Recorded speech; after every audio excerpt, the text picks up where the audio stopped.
A very warm welcome to all of you. This is Aakash Sharma. जैसा कि आप देख रहे हैं विजन आईएएस की पीटी 365 और इसमें अप्रैल से नवंबर 2025 के बीच एनवायरनमेंट से रिलेटेड जो भी करंट अफेयर्स के आर्टिकल हैं उनको हम लोग वन बाय वन कवर करेंगे। तो आज का जो फर्स्ट आर्टिकल है वो फॉरेस्ट से रिलेटेड है। टॉपिक है वन संरक्षण एवं संवर्धन अमेंडमेंट रूल्स 2025। तो इससे पहले वन संरक्षण एवं संवर्धन रूल्स 2023 में देखने को मिलते हैं और अभी क्या किया गया है उनमें सिग्निफिकेंट चेंज करते हुए मिनिस्ट्री ऑफ एनवायरनमेंट फॉरेस्ट और क्लाइमेट चेंज ने वन संरक्षण एवं संवर्धन अमेंडमेंट रूल्स 2025 नोटिफाई करे हैं। आइए देखते हैं इसके मेजर हाइलाइट्स क्या हैं।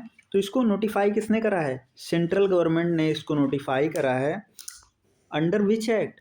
तो एक्ट है फॉरेस्ट कंजर्वेशन एक्ट 1980 जो कि फॉरेस्ट कंजर्वेशन अमेंडमेंट एक्ट 2023 द्वारा अमेंड भी किया जा चुका है। जो सेकेंड पॉइंट है इसमें कंपेंसेटरी एफॉरेस्टेशन की बात की जा रही है।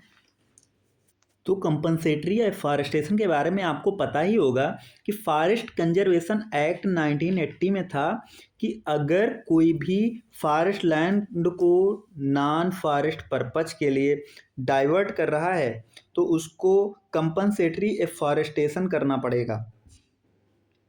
तो ये जो इसमें क्या कहा गया वन संरक्षण एवं संवर्धन अमेंडमेंट रूल्स 2025 में कि अगर जो कंपनसेटरी फॉरेस्ट वाली लैंड फॉरेस्टेशन वाली लैंड है ना उसको या तो आप फॉरेस्ट डिपार्टमेंट को ट्रांसफ़र करें या फिर उसको प्रोटेक्टेड एरिया नोटिफाई करें अंडर इंडियन फॉरेस्ट एक्ट 1927 या फिर और जो भी कानून हैं उनके अंतर्गत। थर्ड पॉइंट है जो कि क्रिटिकल और स्ट्रेटेजिक मिनरल्स के माइनिंग से रिलेटेड है। इसमें ये कहा गया कि अगर जो क्रिटिकल या स्ट्रेटेजिक मिनरल्स का अगर माइनिंग हो रही है under MMDR act mines and minerals development and regulation act of 1957 इसके अंतर्गत अगर माइनिंग हो रही है तो कंपनसेटरी एफॉरेस्टेशन करना ही पड़ेगा और वो मिनिमम कितना होगा? मिनिमम डबल होगा अगर आपकी माइनिंग की वजह से फॉरेस्ट को नुकसान हुआ है तब। फोर्थ पॉइंट क्या है? स्टेट गवर्नमेंट को जो इनिशियल परमिशन लेनी पड़ती थी ना लीनियर प्रोजेक्ट के लिए, लीनियर प्रोजेक्ट मीन्स कि अगर रोड बनाना है या फिर रेलवे ट्रैक बिछाना है या ट्रांसमिशन लाइन तो इनके लिए उसको पहले क्लियरेंस लेना पड़ता था, पहले ही परमिशन लेनी पड़ती थी बिफोर मोबिलाइजिंग रिसोर्सेस। लेकिन अब ऐसा नहीं है, स्टेट गवर्नमेंट जो इनिशियल वर्किंग परमिशन है वो दे सकती है। नेक्स्ट पॉइंट क्या है? तो इसमें ये देखिए यहाँ पर यही लिखा है कि प्रीवियसली जो स्टेट गवर्नमेंट है रिसोर्स मोबिलाइज करने से पहले उसको इन प्रिंसिपल या स्टेज फर्स्ट अप्रूवल प्रोजेक्ट के लिए लेना पड़ता था, लेकिन अभी के लिए वो स्टेट गवर्नमेंट ग्रांट कर सकती है अंडर दीज रूल्स।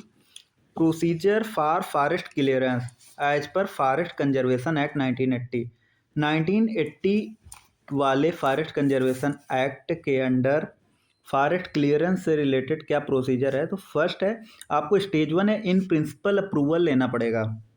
अप्रूवल केवल और केवल तभी ग्रांट की जा सकती है अगर कुछ कंडीशंस आप मेट करें, कुछ कंडीशंस अगर आप फॉलो करते हैं तभी दिया जाएगा। जैसे कि हो गया ना कंपनसेटरी एफॉरेस्टेशन के लिए आपने जो फंड एलोकेट किया गया है और उसकी व्यवस्था आपने कर ली है। और सेकंड स्टेज क्या होता था? फाइनल क्लियरेंस होती है।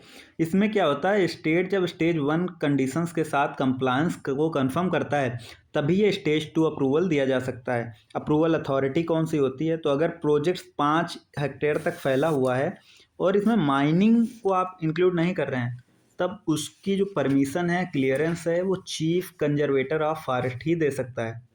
लेकिन अगर प्रोजेक्ट आपका 5 हेक्टेयर से ज़्यादा में फैला है या फिर कोई माइनिंग पर्पज के लिए है तो क्लियरेंस जो मिलेगा वो मिनिस्ट्री ऑफ एनवायरनमेंट फॉरेस्ट और क्लाइमेट चेंज से मिलेगा। और इसके लिए एडवाइस कौन करेगा? तो forest advisory committee ministry of environment forest और क्लाइमेट चेंज को एडवाइस देगा, उसके बेसिस पे क्लियरेंस दिया जाएगा। नेक्स्ट है फॉरेस्ट कंजर्वेशन अमेंडमेंट एक्ट 2023।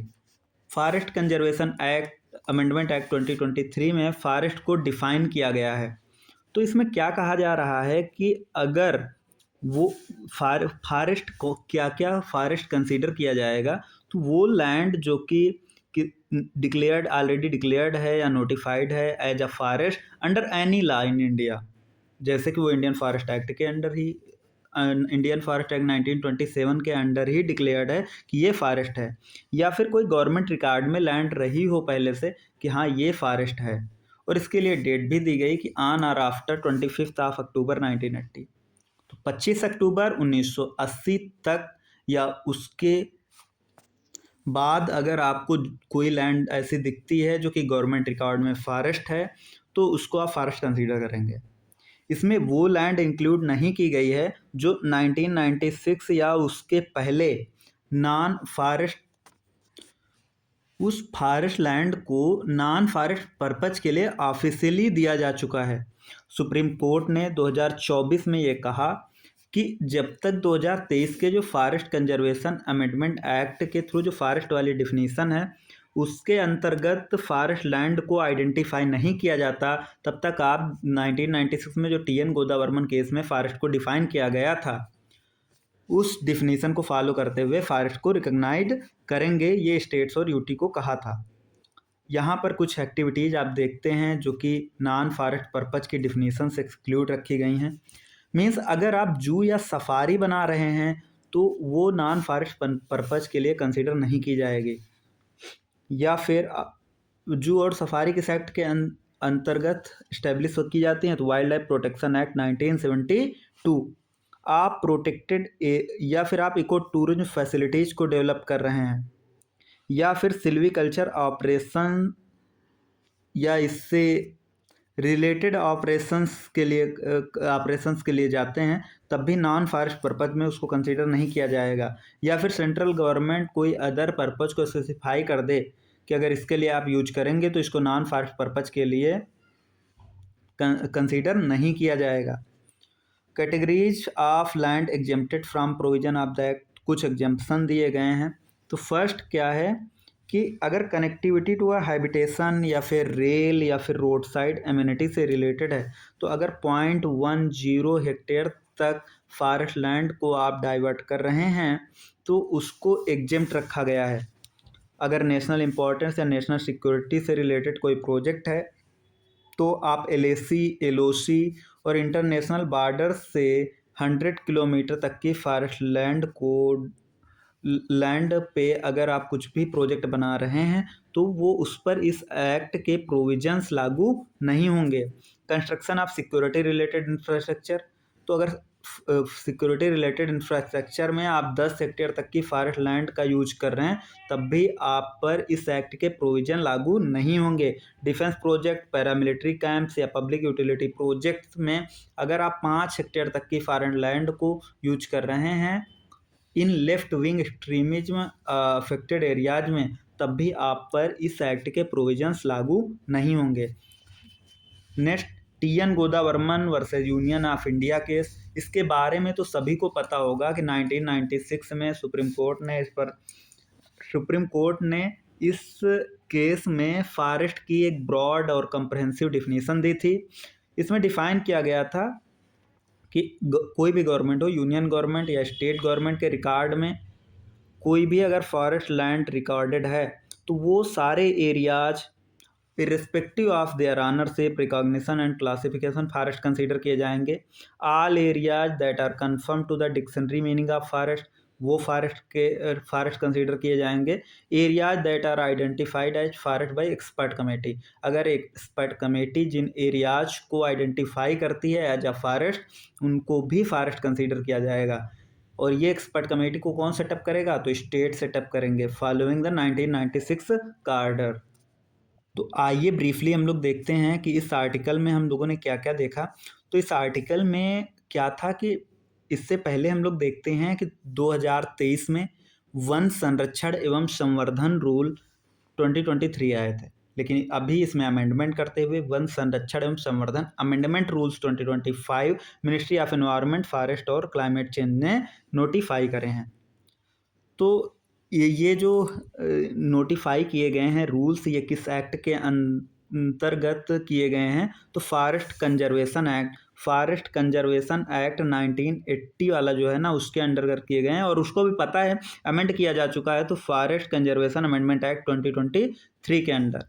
फिर हम लोगों ने कंपनसेटरी एफॉरेस्टेशन की बात की कि जो लैंड कंपनसेटरी एफॉरेस्टेशन के थ्रू जहाँ पर फॉरेस्टेशन होगा उसको या तो फॉरेस्ट डिपार्टमेंट को आप ट्रांसफ़र कर दीजिए या फिर उसको नोटिफाई कर दीजिए as a protected area under Indian forest act 1927। और कंपनसेटरी एफॉरेस्टेशन, इसके बारे में आपको पता ही है कि फॉरेस्ट कंजर्वेशन एक्ट 1980 में था कि अगर कोई आप फॉरेस्ट लैंड को डाइवर्ट कर रहे हैं फॉर नॉन फॉरेस्ट पर्पज़ तो आपको उसके बदले में दूसरी लैंड पे फॉरेस्टेशन करना पड़ेगा। तीसरा पॉइंट क्या था कि जो mines and minerals development and regulation act 1957 के अंडर आप अगर किसी फॉरेस्ट को ख़त्म करके क्रिटिकल या स्ट्रेटेजिक मिनरल्स की माइनिंग करते हैं तो आपको कंपनसेटरी एफॉरेस्टेशन करना पड़ेगा, और लगभग जितना फॉरेस्ट आप ख़त्म कर रहे हैं उसका दोगुना कंपनसेटरी एफॉरेस्टेशन के तौर पे आपको नया फॉरेस्ट लगाना होगा। स्टेट गवर्नमेंट को अभी इनिशियल वर्किंग परमिशन देने को अलाउ कर दिया गया है। इससे पहले क्या होता था कि उसको रिसोर्स मोबिलाइज करने से पहले इन प्रिंसिपल या फिर स्टेज 1 क्लियरेंस या अप्रूवल लेना पड़ता था। अभी फॉरेस्ट क्लियरेंस का क्या प्रोसीजर है, तो ये फॉरेस्ट कंजर्वेशन एक्ट 1980 में मेंशन है। पहले स्टेज फर्स्ट जो कि इन प्रिंसिपल अप्रूवल भी कहा जाता है, अप्रूवल तभी ग्रांट होगी जब आप कुछ कंडीशंस फॉलो करेंगे। स्टेज 2 ये फाइनल क्लियरेंस है, अगर स्टेट जो है वो स्टेज 1 कंडीशन के साथ कंप्लायंस शो करता है तभी फाइनल क्लियरेंस दी जाएगी। अप्रूवल अथॉरिटी कौन है, अगर 5 हेक्टेयर तक है और माइनिंग की बात आप नहीं कर रहे हैं तो ये चीफ कंजर्वेटर फॉरेस्ट, जब चीफ कंजर्वेटर ऑफ फॉरेस्ट है ना एट द रीजनल ऑफिस, वही दे सकता है।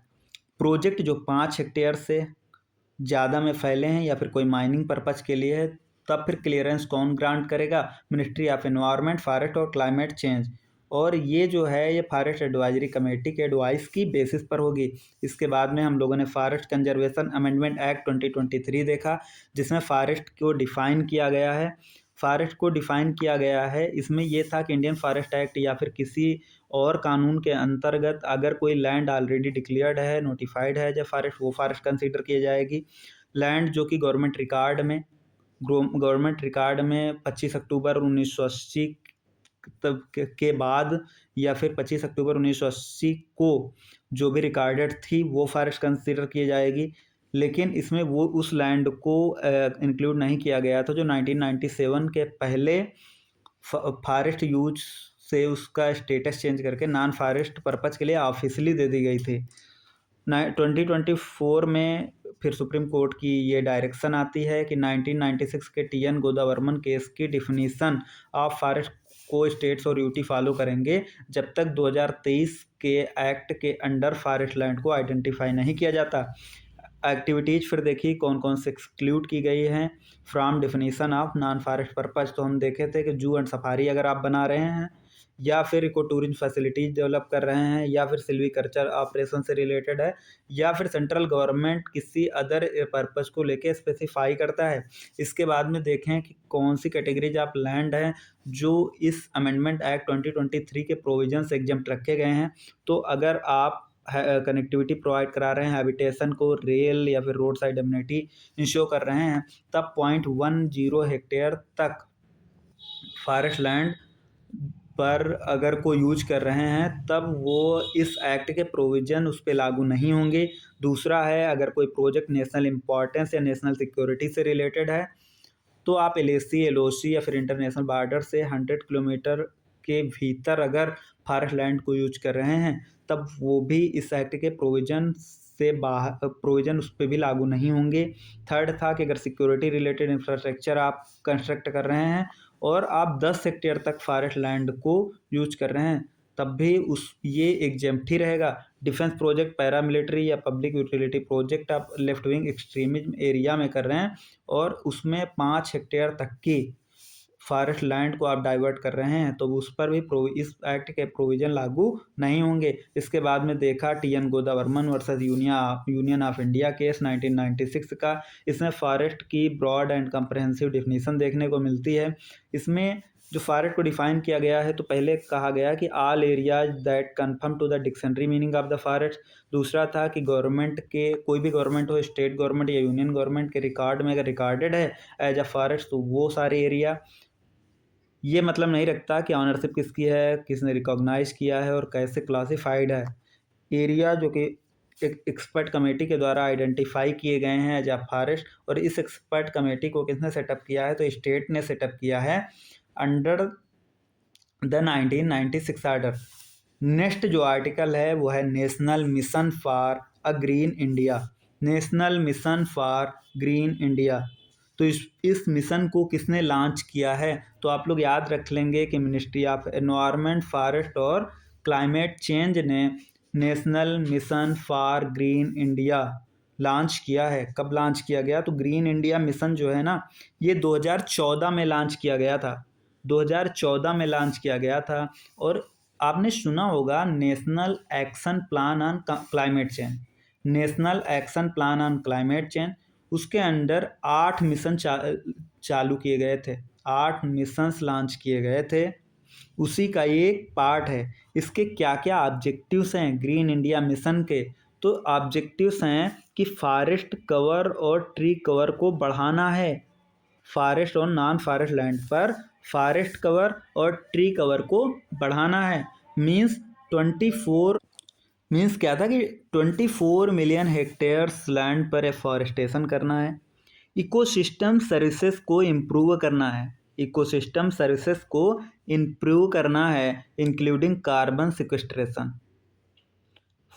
तो क्या है, फर्स्ट क्या है, फॉरेस्ट कवर और ट्री कवर को बढ़ाना है, इकोसिस्टम सर्विसेज को इम्प्रूव करना है, और कार्बन सिंक क्रिएट करना है आप 2.5 से 3 billion ton of CO2 equivalent. कब तक, 2030 तक। तो ग्रीन इंडिया मिशन के क्या क्या ऑब्जेक्टिव्स हैं, फर्स्ट है कि फॉरेस्ट कवर और ट्री कवर को बढ़ाना है। मीन्स आप ऐसे भी कह सकते हैं 24 मिलियन हेक्टेयर्स लैंड पर एफॉरेस्टेशन करना है। दूसरा, इकोसिस्टम सर्विसेज को इम्प्रूव करना है। तीसरा, एक एडिशनल कार्बन सिंक बनाना है 2.5 से 3 billion ton of CO2 or equivalent. कब तक, बाई 2030।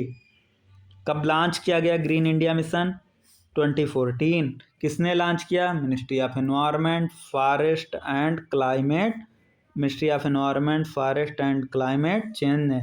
और ये national action plan on climate change का मीन्स NAPCC के आप 8 मिशन देखते हैं, उनमें से ये एक है। और ग्रीन इंडिया मिशंस के 3 सब मिशन देखने को मिलते हैं, 3 सब मिशन देखने को मिलते हैं। फर्स्ट है कि फॉरेस्ट क्वालिटी को इम्प्रूव करना है, इकोसिस्टम सर्विसेज को इम्प्रूव करना है। सेकंड क्या है, फॉरेस्ट और ट्री कवर को इंक्रीज करना है, इकोसिस्टम को रिस्टोर करना है। तीसरा क्या है कि enhance and diversify incomes of the, जो फॉरेस्ट डिपेंडेंट कम्युनिटी है ना, उनकी इनकम्स को इन्हेंस करना है और डाइवर्सिफाई करना है। फंडिंग कौन देगा, तो पार्टली ये मिशन के एलोकेशन को, जो फंड मिशन को जो फंड एलोकेट किया जाएगा उससे आएगा, और पार्टली नेशनल कैंपा फंड से इसको फंडिंग मिलेगी। टाइमलाइन कितना है, 10 साल के लिए, कब से कब तक, 2021 से 2030 तक। इम्प्लीमेंटेशन क्या है, bottom to up model, bottom to up model. यहाँ पर ध्यान देखें कि जॉइंट फॉरेस्ट मैनेजमेंट कमेटीज भी बनाए जाएंगे इसके इम्प्लीमेंटेशन को इंश्योर करने के लिए। की मिशन स्ट्रेटजीज को जो देखते हैं, मीन्स क्या स्ट्रेटजीज फॉलो करके इंटेंडेड गोल को अचीव किया जाएगा। तो ग्रीन इंडिया फोर्स की बात कही गई, इसमें क्या था कि यूथ कैडर को ट्रेन किया जाएगा जिससे इम्प्लीमेंटेशन और मेंटेनेंस को इंश्योर किया जाए। Carbon markets means carbon credits को सेल किया जाना है from forestry agro forestry via voluntary markets. Private sector के रोल की बात कही गई, जिसमें जो CSR कॉरपोरेट सोशल रिस्पॉन्सिबिलिटी से जो फंडिंग है उसको लेवरेज करना है। माइक्रो इकोसिस्टम अप्रोच की बात की गई कि माइक्रो इकोसिस्टम अप्रोच फॉलो किया जाएगा, फोकस किया जाएगा वल्नरेबल जोन्स पे, जैसे कि अरावली हो गया, वेस्टर्न घाट हो गया, नॉर्थ वेस्ट अरेड रीजन हो गया, मैंग्रोव्स हो गए, इंडियन हिमालयन रीजन हो गया, इन सबको। तो इस मिशन में बेसिकली हमने क्या देखा कि national mission for a green India किसने लॉन्च किया, ministry of environment, forest and climate change ने। कब लॉन्च किया गया? 2014 में। NAPCC के 8 मिशंस में से एक है। ऑब्जेक्टिव क्या है? फॉरेस्ट क्वालिटी को इम्प्रूव करना है। जो ऑब्जेक्टिव हैं वही 3 सबमिशंस भी दोनों सेम ही हैं, तो 3 सबमिशंस ही देख लेते हैं। Improve forest quality and ecosystem services, forest और ट्री कवर को इंक्रीज करना है, इकोसिस्टम को रिस्टोर करना है। जो फॉरेस्ट डिपेंडेंट कम्युनिटीज़ हैं उनकी इनकम को डाइवर्सिफाई और इन्हांस करना है। ऑब्जेक्टिव में एक बात ये भी कहा गया था कि कार्बन सिंक बनाना है 2.5 से 3 billion ton of CO2 equivalent. कब तक? 2030 तक। 24 मिलियन हेक्टेयर लैंड पे एफॉरेस्टेशन करना है। इकोसिस्टम सर्विसेज को इम्प्रूव करना है। फिर फंडिंग देखी, पार्टली तो जो ये मिशन को फंड एलोकेट किया गया उससे आएगा, पार्टली कैंपा फंड से आएगा। कैंपा फुल फॉर्म क्या होता है? Compensatory afforestation fund management and planning authority. Timeline कितना है? 10 साल। कब से कब तक? 2021 से 2030 तक। इम्प्लीमेंटेशन बॉटम अप अप्रोच को यूज़ किया जाएगा। जॉइंट फॉरेस्ट मैनेजमेंट कमेटी बनाई जाएंगी जो इम्प्लीमेंटेशन को इंश्योर करेगा। की मिशन स्ट्रेटजीज़ की जब बात करें तो इंडिया के जो NDCs के कमिटमेंट हैं उनसे इनको लिंक कर दिया गया है। माइक्रो इकोसिस्टम अप्रोच देखने को मिलता है। प्राइवेट सेक्टर का पार्टिसिपेशन इंश्योर किया जाएगा। कार्बन मार्केट्स के रोल का मीन्स फॉरेस्ट्री एग्रो फॉरेस्ट्री से जो कार्बन क्रेडिट्स अचीव होंगे ना उनको सेल कर किया जाएगा वॉलंटरी मार्केट में। ग्रीन इंडिया फोर्स बनाई जाएगी। ये ट्रेंड यूथ कैडर की एक फोर्स होगी जो इम्प्लीमेंटेशन और मेंटेनेंस को इंश्योर करेगा। नेक्स्ट है environmental accounting on forest 2025। Environmental accounting on forest 2025 report किसने रिलीज की है? Ministry of statistics and programme implementation, MoSPI ने 2025 में environmental accounting on forest report release की है। तो एनवायरमेंटल अकाउंटिंग ऑन फॉरेस्ट 2025 ये सबसे पहले कब अडॉप्ट की गई? तो मॉस्पी ने 2018 में ऐसी पहली बार रिपोर्ट इश्यू की थी। तो उस हिसाब से देखें तो ये 8th कंजिक्यूटिव इशू रिपोर्ट है। 8th कंजिक्यूटिव रिपोर्ट है और ये पहली बार हुआ है 2025 में कि फर्स्ट डेडिकेटेड पब्लिकेशन है ऑन फॉरेस्ट अकाउंटिंग जो कि UN system of environmental economic accounts framework पर बेस्ड है। UN system of environmental economic accounts framework पर बेस्ड है। तो ये क्या है?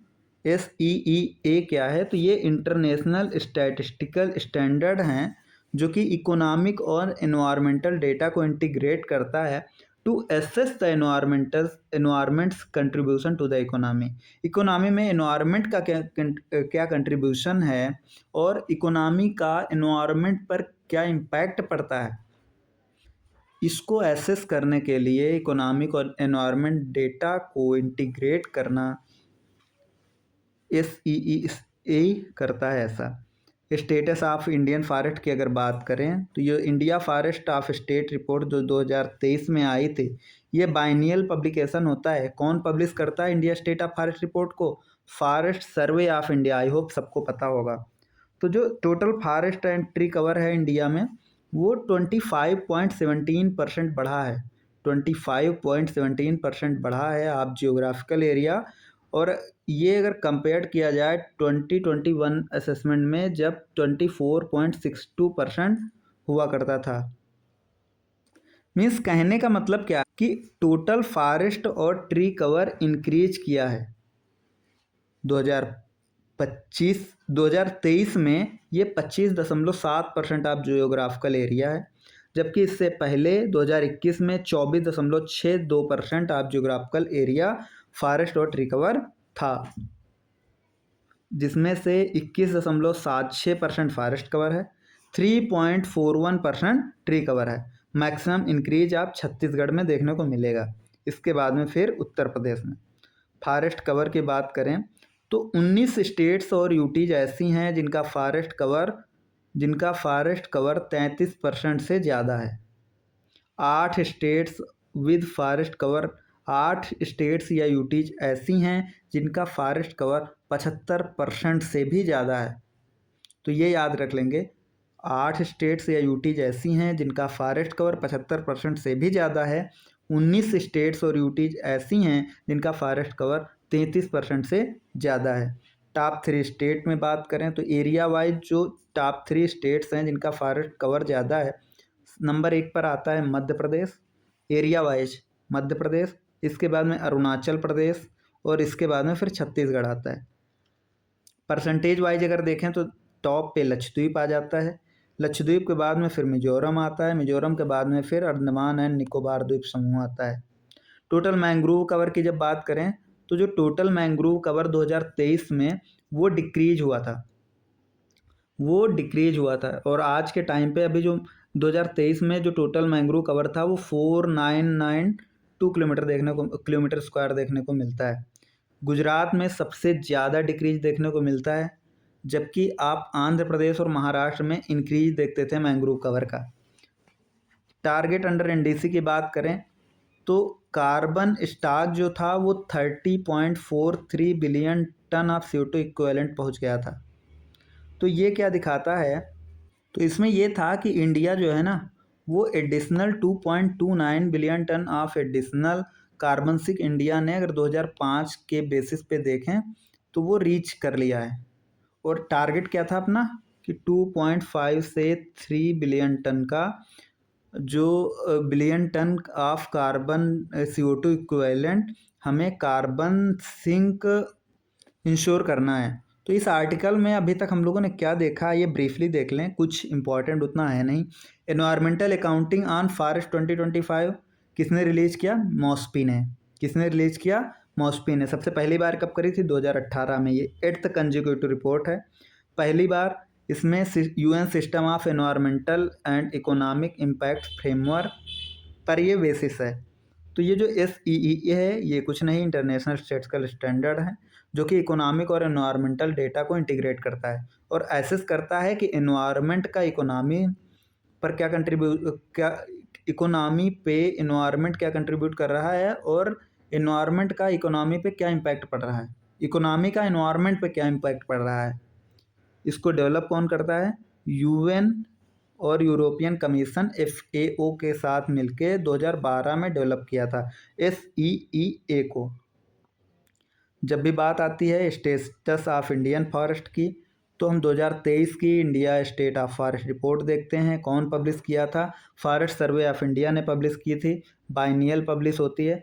क्या देखते हैं? Total forest and tree cover increase हुआ।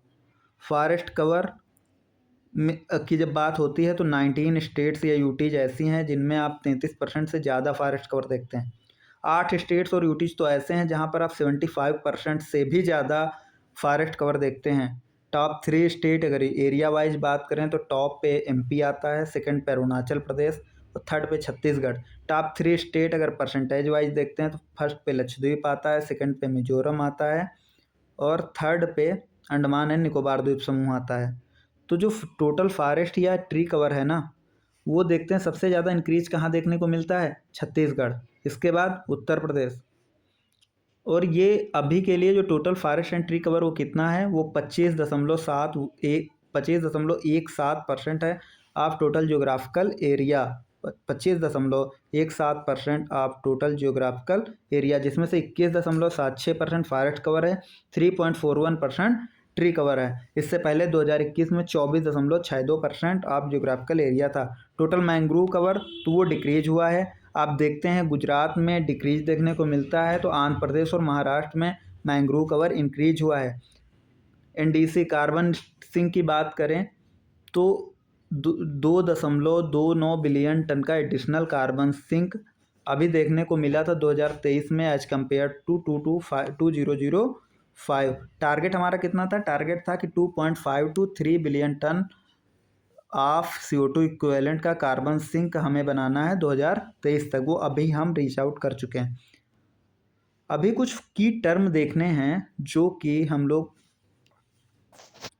देखते हैं। बेसिक डिफिनेशंस हैं एकदम। तो फॉरेस्ट एरिया सभी को पता होगा, फॉरेस्ट एरिया क्या होता है। तो अगर किसी भी गवर्नमेंट रिकॉर्ड में कोई भी फॉरेस्ट रिकॉर्डेड है तो वो उसको फॉरेस्ट एरिया कहा जाएगा। Area recorded as forest in any government record उसको फॉरेस्ट एरिया कहा जाएगा। इसको रिकॉर्डेड फॉरेस्ट एरिया भी कहा जाता है। इसको रिकॉर्डेड फॉरेस्ट एरिया भी कहा जाता है। फॉरेस्ट एरिया क्या है? गवर्नमेंट रिकॉर्ड में अगर कोई भी एरिया रिकॉर्डेड है एज अ फॉरेस्ट तो उसको फॉरेस्ट एरिया कहा जाएगा। दूसरा है फॉरेस्ट कवर। तो इसके लिए आप देखते हैं कि जो भी लैंड, ऑल लैंड्स जो कि एरिया में 1 हेक्टेयर के बराबर या इससे ज़्यादा हैं और ट्री कैनोपी कितना है? More than or equal to 10%, तो उसको फॉरेस्ट कवर कंसीडर किया जाएगा irrespective of ownership and legal status, चाहे उस पर प्राइवेट ऑनरशिप हो या पब्लिक ऑनरशिप हो।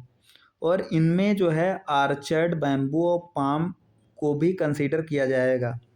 ट्री कवर की बात करते हैं तो comprise all tree patches outside forest area. तो ट्री पैचेज जो फॉरेस्ट एरिया के बाहर देखने को मिलते हैं, जो लेस देन 1 हेक्टेयर्स में जो ट्री पैचेज देखने को मिलते हैं, including all scattered trees found in rural and urban settings, और जो फॉरेस्ट कवर असेसमेंट के अंडर कैप्चर नहीं है उनको ट्री कवर कहा जाता है। नेक्स्ट आता है प्रोटेक्टेड फॉरेस्ट। तो प्रोटेक्टेड एरिया फॉरेस्ट क्या होते हैं?